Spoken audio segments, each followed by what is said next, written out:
రాబోయే పార్లమెంటు ఎన్నికల సందర్భంగా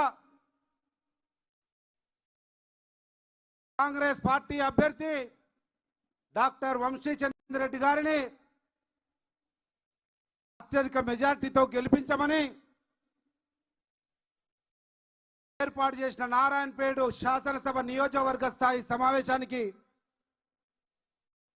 చేసిన మీ అందరికీ వేదిక మీద ఉన్న పెద్దలందరికీ నమస్కారాలు తెలియజేసుకుంటూ 120 రోజుల క్రితము ఇదే గడ్డ మీద మీ అందరి సాక్షిగా కాంగ్రెస్ పార్టీని మీ బిడ్డగా పర్ణిక రెడ్డిని గెలిపించండి ఆశీర్వదించండి అంటే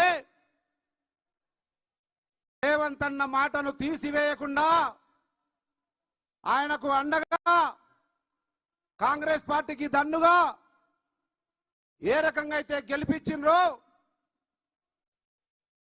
మళ్ళీ 4 నెలల్లోనే పార్లమెంట్ ఎన్నికలు వచ్చినాయి. యావత్ భారతదేశం ఎన్నికలకు పోయింది. 120 రోజుల్లోనే ఆ రోజు ఇదే వేదికగా మీ అందరి సాక్షిగా ఆనాటి రాష్ట్ర కాంగ్రెస్ కమిటీ అధ్యక్షుడిగా ఏదైతే హామీ ఇచ్చిండో,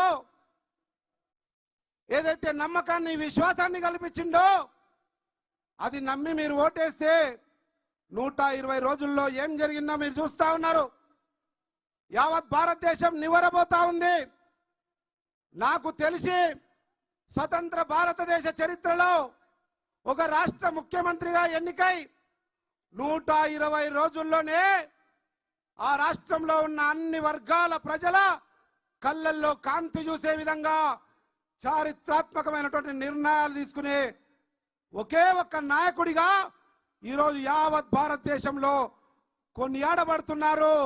మన అందరి ప్రియతమ నాయకుడిగా ఈ గడ్డ బిడ్డగా పాలమూరు మట్టి పరిమళంలో పరిమళించి రాజకీయ వటవృక్షమై ఈరోజు మన ముఖ్యమంత్రిగా మన ముందున్నటువంటి గౌరవనీయులు యనమల రేవంత్ రెడ్డి గారు, నేను గాని మీ పార్లమెంటు అభ్యర్థి వంశీ చంద్ర రెడ్డి గారు ఢిల్లీ పోతుంటాం, బాంబే పోతుంటాం, ఛత్తీస్గఢ్ పోతుంటాం పార్టీ పని మీద. ఎక్కడ పోయినా అడుగుతా ఉన్నారు, क्या हो रहा संपत जी, आपका सीएम साहब दिखने को छोटा दिखता मगर क्या काम कर रहा जी, कोई भी नहीं सोचे ऐसा कर सकता बोल के ఎవరు కూడా ఈ రకంగా చేస్తారని ఊహించలేదు. ఎట్లా చేస్తున్నాడు ఆయన రేవంత్ రెడ్డి అన్నట్టు ఆయన అడుగుతా ఉన్నారు. అది మన బిడ్డ గౌరవం, మన పాలమూరు గౌరవం దశ దిశలా యావత్ భారతదేశంలో మారుమోగుతా ఉంది. దానికి కారణం మీ అందరూ అండగా నిలిచిండ్రు. వారు చెప్పినటువంటి ఆలోచనలకు అనుగుణంగా నడిచినారు కనుకనే ఈరోజు మనకు ఆ గౌరవం దక్కింది. మళ్ళీ అదే గౌరవం దక్కాలంటే మన నాయకుడిగా రేవంత్ రెడ్డి గారికి నైతిక స్థైర్యాన్ని ఇవ్వాలి, కాంగ్రెస్ పార్టీకి అండగా నిలబడాలి. రేపు రాబోయే ఎంపీ ఎన్నికల్లో కూడా కాంగ్రెస్ అభ్యర్థిగా వంశీ చంద్ర రెడ్డి గారిని గెలిపిస్తేనే ఇంకా ధైర్యంగా అనేక కార్యక్రమాలు తీసుకునే అవకాశం ఉంటుంది. ఒక 2 విషయాలు చెప్తా. ఏ 6 గ్యారంటీల పేరు మీద అమలు చేసి ఈరోజు చారిత్రాత్మకమైన ముఖ్యమంత్రిగా 29 రాష్ట్రాల్లో కొనియాడబడతా ఉన్నాడు. ఈరోజు Bharatiya Janata party manifesto release చేసింది. ఎంతమందికి తెలుసో తెలియదో నాకు తెలియదు కానీ నిన్ననే నరేంద్ర మోడీ చక్కగా 36 పేజీల మేనిఫెస్టో రిలీజ్ చేసిండ్రు. భారతీయ జనతా పార్టీ మేనిఫెస్టో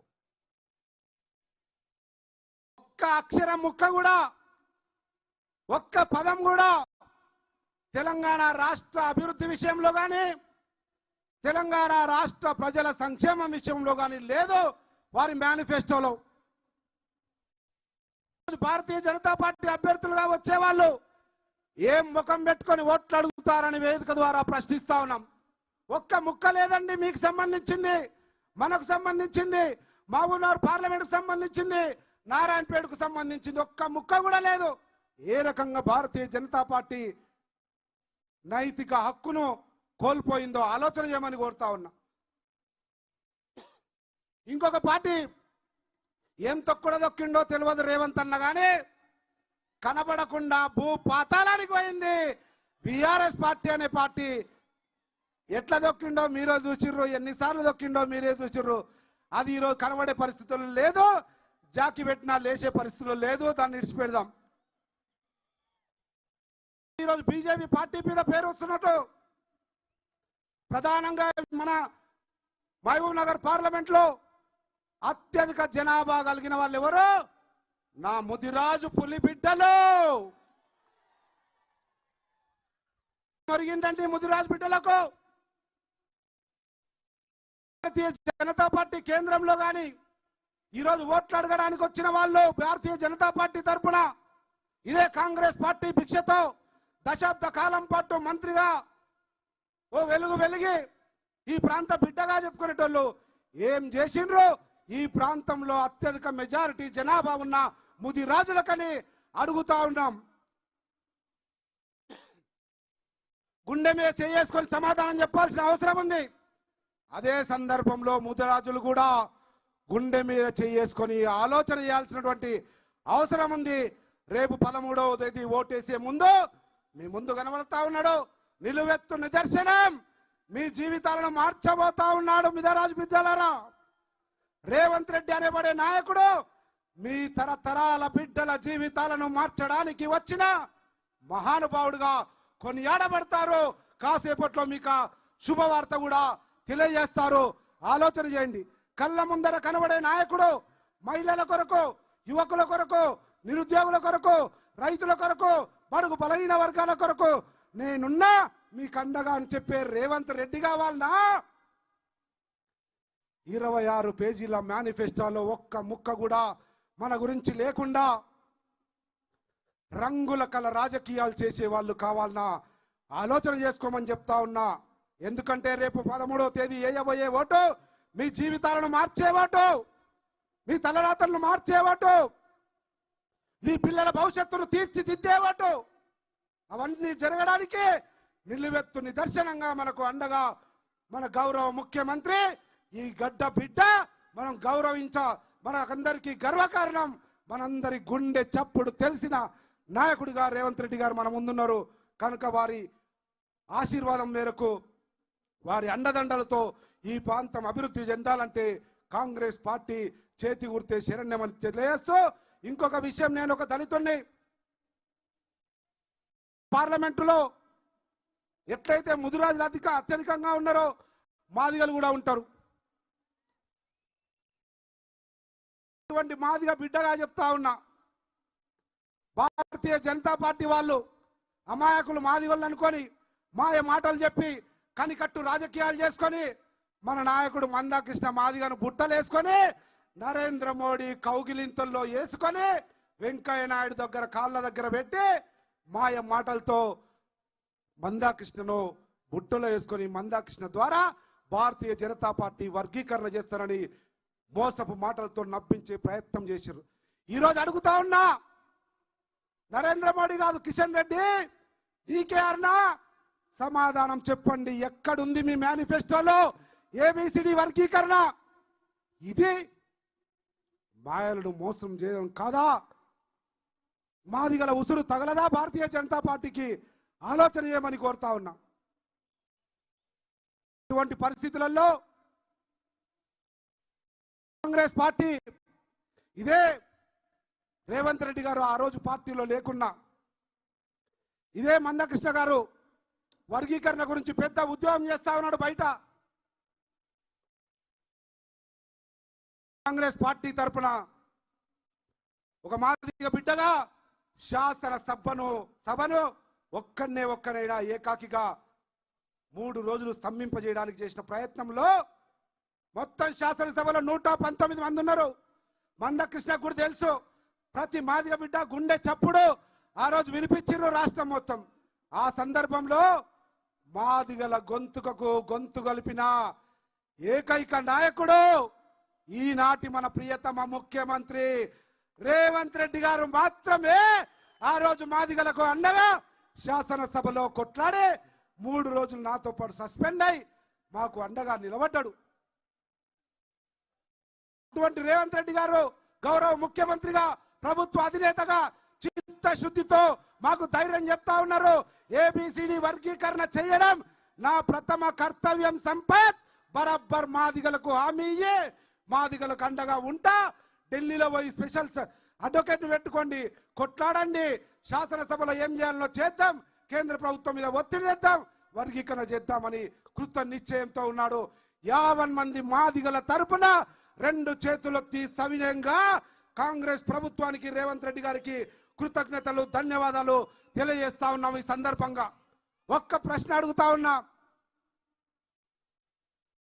కృష్ణన్న, నీవు నరేంద్ర మోడీ కళ్ళల్లో కాంతి చూడాలనుకుంటున్నావు. అది మంచి పద్ధతి కాదు.